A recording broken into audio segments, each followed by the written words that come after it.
2026 ವರ್ಷದ ಮೊದಲನೇ ದೊಡ್ಡ ಹಬ್ಬ ಅನ್ಬೋದು ಬೆಂಗಳೂರಲ್ಲಿ ಚಿತ್ರಸಂತೆ. ನಿಜವಾಗಲೂ ಒಂದು ಏನಾದರೂ ಕಲಾ ಹಬ್ಬ ಇದೊಂದು. ಕೇವಲ ಕಲಾವಿದರಿಗಲ್ಲದೆ ಕಲಾಸಕ್ತರಿಗೂ ಕಲಾ ಪ್ರೇಮಿಗಳಿಗೂ ಸಾರ್ವಜನಿಕರು ವಿಶೇಷವಾಗಿ ಇಂದಿನ ಯುವ ಜನತೆಗೆ ಒಂದು ನಮ್ಮ ಕಲಾ ಜಗತ್ತಿನ ಅನಾವರಣ ಈ ಒಂದು ಹಬ್ಬದಲ್ಲಿ ಒಂದು ಚಿತ್ರಸಂತೆಲಿ ಆಗ್ತದೆ.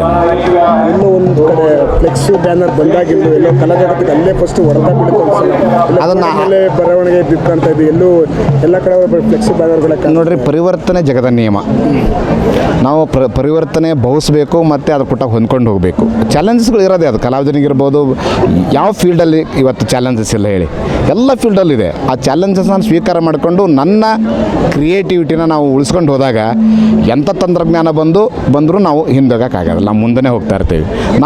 ನಾವು ಅದಕ್ಕೆ ಹೊಂದ್ಕೋಬೇಕು, ಅಥವಾ ನಾನು ಒಂದು ಹೊಸ ಬದಲಾವಣೆ ನನ್ನಲ್ಲಿ ಕಂಡ್ಕೋಬೇಕು ಅಂದಾಗ ನಾವು ಎಲ್ಲ ಟೈಮಲ್ಲೂ ನಾವು ಗೆಲ್ಬೋದು ಅಂತ. ಇದು ಸೋಷಿಯಲ್ ಮೀಡಿಯಾದಲ್ಲಿ ತುಂಬ ಎಲ್ಲ ಕಡೆ ಅರ್ಧಾರ್ಥನೇ ಇದೆ. AI ಬಂದಮೇಲೆ ಇಲ್ಲ ಒಂದು ಹೊಡೆತ ಬೀಳುತ್ತಾ ಸರ್? ಒಂದು ಏನಂದರೆ AI ಅದು ನನ್ನ ಪ್ರತಿಬಿಂಬ, ಅದರದ್ದೇ ಆದ ಸ್ವಂತ ಪ್ರತಿಬಿಂಬ ಇಲ್ಲ. ನನಗೆ ನನ್ನ ಪ್ರತಿಬಿಂಬದ ಮೇಲೆ, ನನ್ನ ಶಕ್ತಿ ಮೇಲೆ ನಂಬಿಕೆ. ಹಾಗಂತ ಹೇಳಿ AI ಬಂದ ತಕ್ಷಣ ಕಲಾವಿದ ಎಲ್ಲೋ ಒಂದು ತೆರೆ ಮೇಲೆ ಸಲಿತಾರೆ, ಅವನ ಏನೋ ಸ್ಕಿಲ್ ಹೊರಟೋಗುತ್ತೆ, ಅವನಿಗೆ ಅವಕಾಶ ತಪ್ಪುತ್ತೆ ಅನ್ನೋ ಸುಳ್ಳು. ಅಲ್ಲಿ ಒಬ್ಬ ಕಲಾವಿದನೇ ಅದನ್ನ ಸೃಷ್ಟಿ ಮಾಡಬೇಕಲ್ಲ, ಅದು ಕಮಾಂಡ್ ಕೊಡೋನು ಕಲಾವಿದನ ತಾನೇ, ಕಮಾಂಡ್ ಕೊಡಬೇಕಲ್ಲ. ನಾನು ಕಮಾಂಡ್ ಕೊಡ್ತೀನಿ, ನಾನು ತಕ್ಕಂಗೆ ಕುಣಿತಿದೆ, ಸೊ ಕುಣಿಸೋದು ನನ್ನ ಕೈಯಲ್ಲಿದೆ, ಅದು ನನಗೆ ಗೊತ್ತಾಗ್ತದೆ ಅಷ್ಟೇ. ಮಾಧ್ಯಮಿಕ ಶಾಲೆ, ಪ್ರಾಥಮಿಕ ಶಾಲೆ ಮತ್ತು ಮಾಧ್ಯಮಿಕ ಶಾಲೆ ಎಲ್ಲ ನರ್ಸರಿ ಶಾಲೆಗಳು ಕೂಡ ಕಲೆ, ಚಿತ್ರಕಲೆ ಅನ್ನೋದು ಬಂದರೆ ಎಲ್ಲೋ ಮಕ್ಕಳಿಗೂ ಮುಂದಿನ ದಿನಗಳಲ್ಲಿ ಮಕ್ಕಳಿಗೂ ಅಂತ ಯೂಸ್ ಆಗ್ಬೋದು ಬೇಕು. ಯಾಕಂದರೆ ಹೆಚ್ಚು ಇವತ್ತು ಇಲ್ಲಿ ಭಾಳ ಮಕ್ಕಳುಗಳು ನೋಡೋಕೆ ಬರ್ತಾರೆ. ಬಂದಾಗ ವಿಶೇಷವಾಗಿ ಅವ್ರ ತಂದೆ ತಾಯಿಗಳು ಮಕ್ಕಳನ್ನ ಕೇಳ್ತಾರೆ, ನಿನಗೆ ಯಾವುದು ಇಷ್ಟ ಆಗ್ತದೆ ಅಂತೇಳಿ. ಅವ್ರಿಗೆ ಆ ಚಿತ್ರದ ಮೇಲೆ ಗಮನ ಹರಿಯುತ್ತಲ್ಲ, ಅದು ನನ್ನ ಪ್ರಾಥಮಿಕ ಶಿಕ್ಷಣ ಕೂಡ ಹೌದು. ಹಾಗಾಗಿ ಪ್ರಾಥಮಿಕ ಹಂತದಲ್ಲಿ ಶಿಕ್ಷಣ ಬೇಕು, ಚಿತ್ರಕಲೆ ಶಿಕ್ಷಣ ಬೇಕು. ನಮ್ಮ ಕರ್ನಾಟಕದಲ್ಲಿ ಅದು ಇನ್ನೂ ಆಗ್ತಾಯಿಲ್ಲ, ಅದು ಆಗಬೇಕು ಅನ್ನೋ ನನ್ನ ಆಗ್ರಹನೂ ಕೂಡ. ಯಾಕಂತೇಳಿದ್ರೆ ಇವತ್ತು ಬೇರೆ ಬೇರೆ ದೇಶಗಳಲ್ಲಿ ಹೋಗಿ ನೋಡಿದಾಗ ಮಕ್ಕಳನ್ನು ಕಲಾ ಗ್ಯಾಲರಿಗೆ ಕರ್ಕೊಂಡೋಗಿ ಒಂದು ಉತ್ಕೃಷ್ಟ ಕಲಾಕೃತಿಗಳನ್ನು ಅಥವಾ ಪ್ರಪಂಚದ ಹೆಸರು ಮಾಡಿರ್ತಕ್ಕಂಥ ಮೊನಾಲಿಸದ ಪೇಂಟಿಂಗ್ಗಳಂತ ಎದುರು ಕುಂದಿರಿಸಿ ಅದ್ರ ಬಗ್ಗೆ ಇತಿಹಾಸ ಹೇಳಿ ಅದನ್ನು ಡ್ರಾ ಮಾಡೋಕ್ಕೆ ಹಚ್ತಾರೆ. ಅಲ್ಲಿ ಒಂದು ಶಿಕ್ಷಣದ ವ್ಯವಸ್ಥೆ, ಅಂಥ ವ್ಯವಸ್ಥೆಗಳು ನಮ್ಮ ಕರ್ನಾಟಕದಲ್ಲಿ ಜಾರಿ ಆಗಬೇಕು ಅನ್ನುವಂಥದ್ದು. ಎಲ್ಲೂ ಬರ್ದಿರೋಂಥ ಕಲಾಕೃತಿನ ಇಲ್ಲ LED ವಾಲಲ್ಲಿ ನೋಡೋದು, ಯಾವುದೋ ಒಂದು ಇದ್ರ ಪೇಪರಲ್ಲಿ ನೋಡೋದು, ಅದಕ್ಕಿಂತ ನೇರವಾಗಿ ಬರ್ದಿರೋದನ್ನು ನೋಡೋದಕ್ಕೂ ಅಲ್ಲಿ ನೋಡೋದಕ್ಕೆ ಏನೆಲ್ಲ ವ್ಯತ್ಯಾಸಗಳಿರುತ್ತೆ ಸರ್?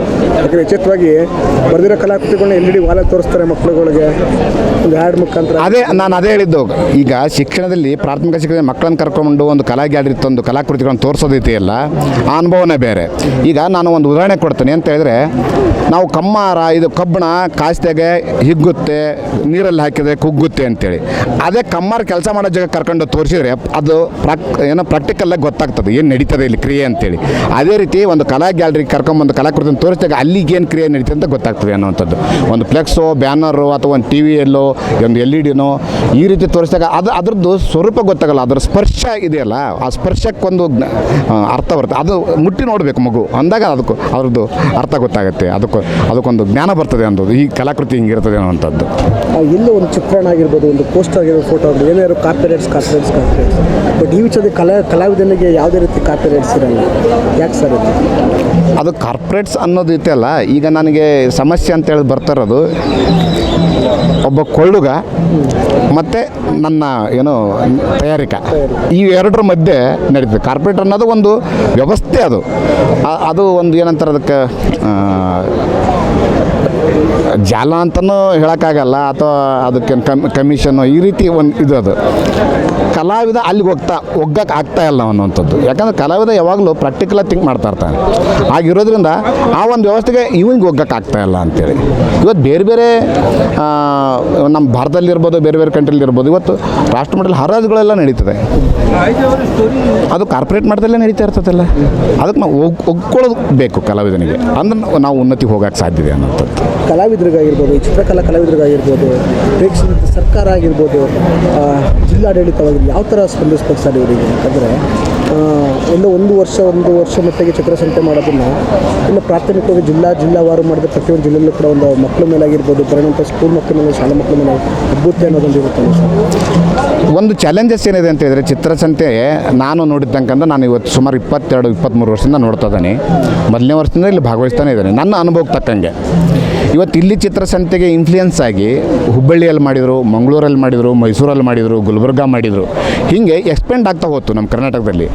ಬಟ್ ಸಕ್ಸಸ್ ಕಾಣಲಿಲ್ಲ. ಕಾರಣ ಇಷ್ಟೇ, ಚಿತ್ರಸಂತೆ ಅಂದರೆ ಕೊಳ್ಳುಗ ಬೇಕು. ಕೊಳ್ಳುಗ ಇದ್ದಾಗ ಅದು ತನ್ನ ಏನೋ ಈಗ ಸಂತೆ ಅಂದಮೇಲೆ ಮಾರಾಟ ತಾನೇ ಉದ್ದೇಶ. ಮಾರಾಟ ಉದ್ದೇಶ ಇದ್ದಾಗ ಅದು ಮಾರಾಟ ಆದಾಗ ಕಲಾವಿದನಿಗೆ ಒಂದು ಅರ್ನಿಂಗ್ ಆಗುತ್ತೆ, ಮತ್ತು ವರ್ಕ್ ಮಾಡಲಿಕ್ಕೆ ಆವಾಗ ಚಿತ್ರಸಂತೆ ಸಕ್ಸಸ್ ಆಗುತ್ತೆ. ಈ ಬೆಂಗಳೂರಲ್ಲಿ ಕೊಳ್ಳುಗರಿದ್ದಾರೆ, ನೋಡುಗರಿದ್ದಾರೆ, ಈ ಕ್ರೌಡ್ ಇದೆಯಲ್ಲ, ಇದು ಬೇರೆ ಕಡೆ ಎಲ್ಲಿ ಸಿಕ್ಕಲಿಲ್ಲ. ಹಾಗಾಗಿ ಬೇರೆ ಬೇರೆ ಎಲ್ಲೆಲ್ಲಿ ಚಿತ್ರಸಂತೆ ಇರ್ತವೆ ಸ್ವಲ್ಪ ಅವು ಇಷ್ಟು ಸಕ್ಸಸ್ ಕಾಣಲಿಲ್ಲ. ಒಂದು ಹಂತದಲ್ಲಿ ನಡೆದು ಅಷ್ಟೇ, ಒಂದು ಇವೆಂಟಾಗಿ ಹೋದು ಅಂತ ಹೇಳಿದ್ರೆ, ಬಟ್ ಮಾರುಕಟ್ಟೆ ಕಾಣಲಿಲ್ಲ ಅಲ್ಲಿ. ಇಲ್ಲಿ ಇಷ್ಟು ಸಕ್ಸಸ್ ಆಗೋದಕ್ಕೆ ವರ್ಷದಿಂದ ವರ್ಷಕ್ಕೆ ಬೆಳೀಲಿಕ್ಕೆ ಕಾರಣ ಇಲ್ಲಿ ಮಾರಾಟ ಆಗ್ತಾ ಇರೋದೊಂದು ಭಾಳ ಮುಖ್ಯ ಕಾರಣ. Thank you. ಹೆಚ್ಚಿನ ವಿಡಿಯೋಗಳಿಗೆ ಪ್ರತಿಧ್ವನಿ ಯೂಟ್ಯೂಬ್ ಚಾನೆಲ್ ಸಬ್ಸ್ಕ್ರೈಬ್ ಮಾಡಿ, ಬೆಲ್ ಐಕಾನ್ ಕ್ಲಿಕ್ ಮಾಡಿ.